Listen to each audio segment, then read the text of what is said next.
When I was a teacher for 6 years, working with high school students, taking scripture and trying to get it into their hearts and minds in a way that would actually change their lives, I loved using object lessons. And one of my favorite object lessons that I remember and I still try to use to this day is this. I bring up a young man, this teenage boy who I know is just dying to have something to eat.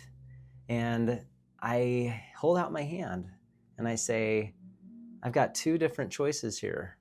You can pick whichever one you want. And as he reaches to grab whichever piece of candy it is that he would like, I slap his hand as quickly and surprisingly as I can.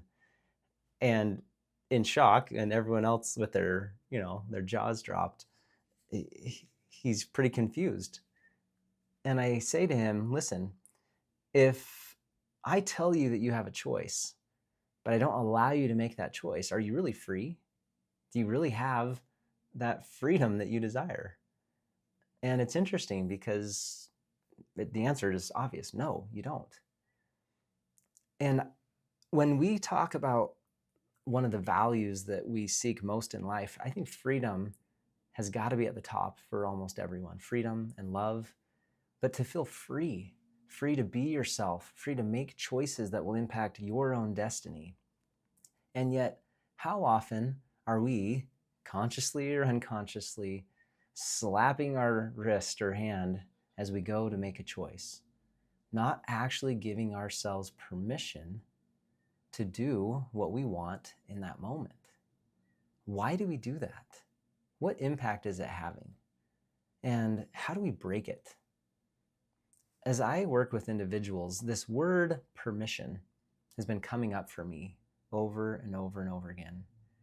As we go through what I call the ultimate breakthrough experience, identifying what limiting beliefs they've been holding on to and what negative emotions are preventing them from moving forward, one of the results that I see is they give themselves, it's not something I do for them or give to them, but they give themselves permission to make new choices, to literally rewrite the past, permission to create new meaning, no longer holding on to past decisions and beliefs that have made them feel certain ways for years and years to come.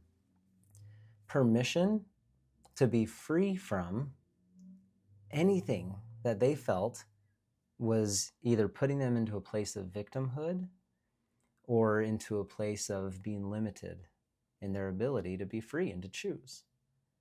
Permission is powerful. And when we give ourselves permission, we truly are free. Now, you can give yourself permission to do things that are harmful to yourself and others. That's not freedom. It's called bondage and anarchy, right? When we give ourselves permission to do things that are wrong, when we do things that actually hurt others instead of bringing joy and happiness, that's not freedom. It puts ourselves and others into a place of bondage. So I'm not talking about that, but permission to live into the light that's in you, permission to let go of any darkness or any negative emotions that are suppressing your spirit from rising and being the very best that you can be. Now, a simple way that you can do this without sitting in my office or being with me in a one-on-one is to look at where you're currently at in your life and where you're not feeling free. Where is it in my career, in my business, that I don't have what I believe are the choices that I would like to be making? I don't have those choices. They're not in front of me. Where in my relationship am I feeling bound? Am I feeling like my hand is getting slapped either by myself or by my partner? Where in my family am I doing this? With my parents, with my siblings, with my own children? Where am I not as free as I would like to be? What about when it comes to your health, your body, right? Your fitness, your nutrition? Where do you not have the freedom that you desire? What about in your own personal growth and development and your spirituality, your relationship with God? Where do you feel bound? Where do you feel like you don't have choice? These places will reveal things that we've been holding on to for a long time. And as you look at where it is in that area of your life that you feel like you're lacking that freedom, I invite you to just go back and ask yourself, how long have I been experiencing this lack of freedom? Where did this start? And trust your unconscious mind that it will take you to the root cause events of these decisions that you made that put you into a limited space, lacking that freedom. And as you go back to those moments, when you decided, probably unconsciously, that things had to be a certain way, I invite you to give yourself permission to make a new decision. What would you have chosen differently in that moment? And how would that new choice have changed your view of not only yourself, but of the world around you, of the people that were surrounding you at that time? How would that new choice have changed how you felt? You see, our brains are powerful. There is plasticity within our neural pathways. It's called neuroplasticity. You can change your actual beliefs. Your brain can be different than it ever has been. And so when someone says, oh, you can't teach an old dog new tricks, well, you're not a dog. You're a human. And you can rewrite your past and create new beliefs by making new decisions that allow you to feel differently about who you are.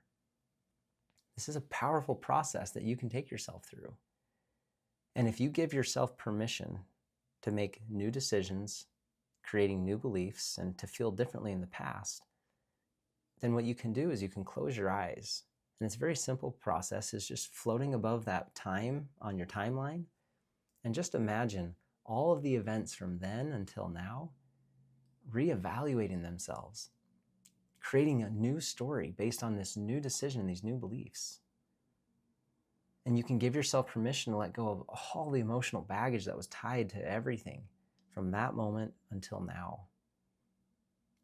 When we go through this process in an individual experience with me in that breakthrough, that ultimate breakthrough experience, people have very strong reactions when they give themselves permission to let go.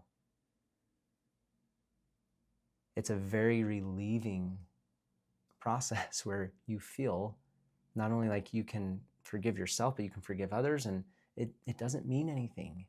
You're wiping the slate clean.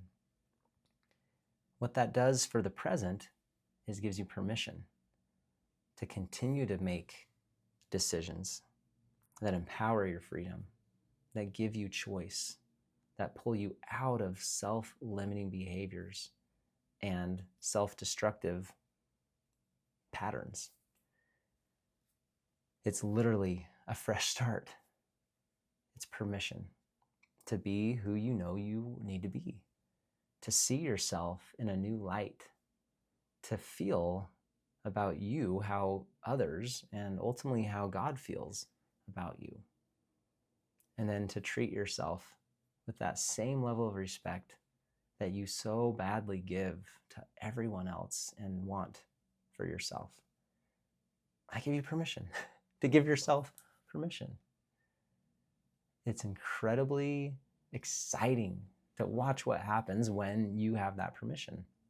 I see people begin to do things they've never done before, to leave relationships that were not serving them so they can create ones that actually do light them up inside. I've seen people explode and grow their businesses in phenomenal ways. I've seen health turnarounds with weight loss. I've seen reconnections with God. I've seen people stop addictive behaviors. There's so much possibility when you give yourself permission. So here's my promise to you. My promise is, as you wake up each day, giving yourself permission to forgive the past and to be present right here and right now, and to recognize that each human being is bred with a power that goes beyond ourselves, and it's the power to choose. Viktor Frankl, who wrote the book Man's Search for Meaning, he was an incredible individual who brought forth a new set of therapy into the world of psychotherapy called logotherapy, which is about making meaning.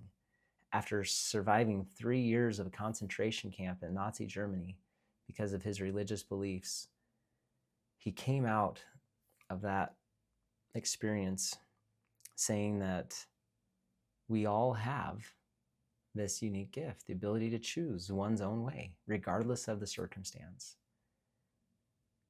And I give you permission to lean into that power, to make those choices, to create the life that you know you need to live, and to lead others in that as well. When you give yourself permission, you unconsciously begin to give others permission to do the same. That's what being a leader is all about. You don't have to know it all or have it all figured out, but you have the clarity and the confidence, the clear conscience to take a step ahead. And you may only be a half step ahead, but you're not so far ahead that you can't reach back and bring others along with you. We need people like you to continue to lead in our families, in our communities, in our churches, in our organizations, the nonprofits, and the business, all the things that make up who we are. We need empowered, free leaders. And you can start that process right now. My invitation is to go back and listen to this again and identify those areas in your life where you feel like you're not free and walk through that process. And if I can help you in a one-on-one, I will gladly do so. It's the thing that I enjoy more than anything. I actually told somebody this morning, if I had an opportunity to speak in front of 1,000 people or to do the work that I get to do with one individual, I would pick that individual any day. So I know that this video is going out and this podcast to thousands of people, and yet you and your experience matters way more to me than what's happening on that large scale. I'd much rather go deep than broad, depth than breadth any day. So please reach out if I can help you. Thank you for liking and subscribing. New videos, new podcasts every single week right here. Please share this with someone that you believe would benefit from it as well. And make this day the freest day that you've ever had.